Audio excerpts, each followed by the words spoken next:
अब तो कांग्रेस के बारे में ज्यादा चिंता क्यों किस करें? तरह का समर्थन मिल रहा है कांग्रेस जनता हमने से? जो छोड़ दी तो उसकी जनता बात करना बेकार है। जनता से किस तरह का समर्थन मिल रहा है? आज मेरा यहाँ जहाँ हम खड़े हैं अभी, यहाँ माता जी के मंदिर पे हमारा सुबह 10:30 बजे का टाइम था और मेरे हिसाब से 4 साढ़े 4 बज गए हैं।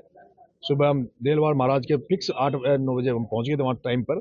लेकिन जिस तरह से रोड पे जो युवाओं का हुजूम उमड़ रहा है, छात्रों का हुजूम उमड़ रहा है, अभी बुजुर्गों का आशीर्वाद थोड़ा कम मिल रहा है अभी, क्योंकि वो मेरे बारे में थोड़ा कम जानते हैं। लेकिन जैसे जैसे दिवाली के बाद ये जो छात्र युवा जब उन बुजुर्गों को समझाएंगे, उनको मनाएंगे, उनके पैर पकड़ेंगे, तो फिर बुजुर्गों का आशीर्वाद भी 13 तारीख के पहले पहले एक तरफा नरेश के साथ होगा। और जब बुजुर्गों का आशीर्वाद जब हमारे साथ आ जाएगा, यूथ छात्रों को आप देख रहे हो, उसके बाद नरेश मीणा को जीतने से कोई नहीं रोक सकता। पाँच पाँच समर्थन मिला है नरेश मीणा को, अब क्या विजय बेसला का समर्थन मिलेगा?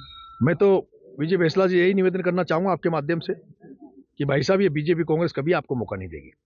आप भी इन 5 पांडवों के साथ आ जाओ, कृष्ण भगवान बन के आप आ जाओ, इन 5 पांडवों को मार्गदर्शन देने के लिए आप आ जाओ, हमारे रथ को आगे आगे आप चला वो करो। ये 5 पांडव 2028 में बीजेपी और कांग्रेस को राजस्थान से उखाड़ कर फेंक देंगे और ये 5 पांडवों की सत्ता राजस्थान में 2028 में होगी। बीजेपी के बड़े नेता हैं विजय सिंह बेसला, गुजर समाज के एक बड़े चेहरे अजी, हैं। कितना बड़ा दुखी बात है, जो कर्नल किरोड़ी सिंह जी भैंसला के बेटे, जिनको इसी राजेंद्र गुजर ने चुनाव हरा दिया, जिस कर्नल भैंसला के बेटे विजय भैंसला का जितने भी 200 विधानसभाओं में कम से कम 100 सीट ऐसी होगी जहां विजय भैंसला का असर होगा, उनके समर्थक होंगे, उसको नजरअंदाज करके उस व्यक्ति को टिकट दिया जिसने पिछली बार विजय भैंसला को हरा के हरिश्चंद्र की मदद करी। विजय भैंसला जी के समर्थक इस बात को भूले नहीं है। मेरे को पता है, मेरे पास फोन आ रहे हैं उनके। आज अभी मैं आया हूं, एक गांव था गुजर समाज का, पूरा गुजर समाज रोड पे खड़ा था।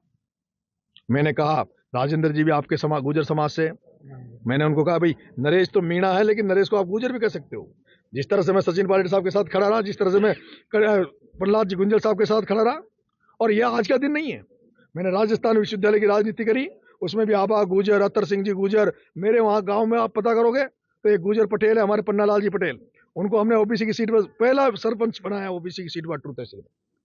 मेरा गुजरों से बहुत पुराना संबंध है और मैं इस गठबंधन को बहुत परमानेंट करना चाहता हूं। मैंने तो अपील करी है, कांग्रेस तो निमट गई, टक्कर राजेंद्र गुजर और नरेश मीणा में रहेगी, लेकिन राजेंद्र गुजर भी वो देवनारायण भगवान का बेटा है, उसमें कमियां हो सकती है, पर हमें कोई ऐसी बात नहीं करनी जिससे कोई गुजर समाज को कोई आहत हो, कोई बात बोलो।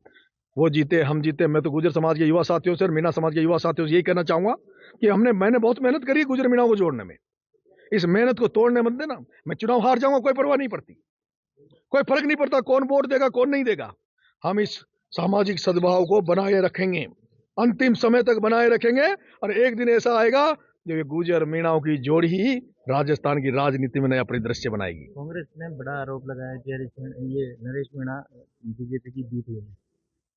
ये हर आदमी से बी टीम कहते हैं, ये पहले बीएसपी से बी टीम, चंद्रशेखर से बी टीम, हनुमान बेनीवाल तो इनमें से ही निकला है ना, उसके फादर बीजेपी के एमएलए थे ना।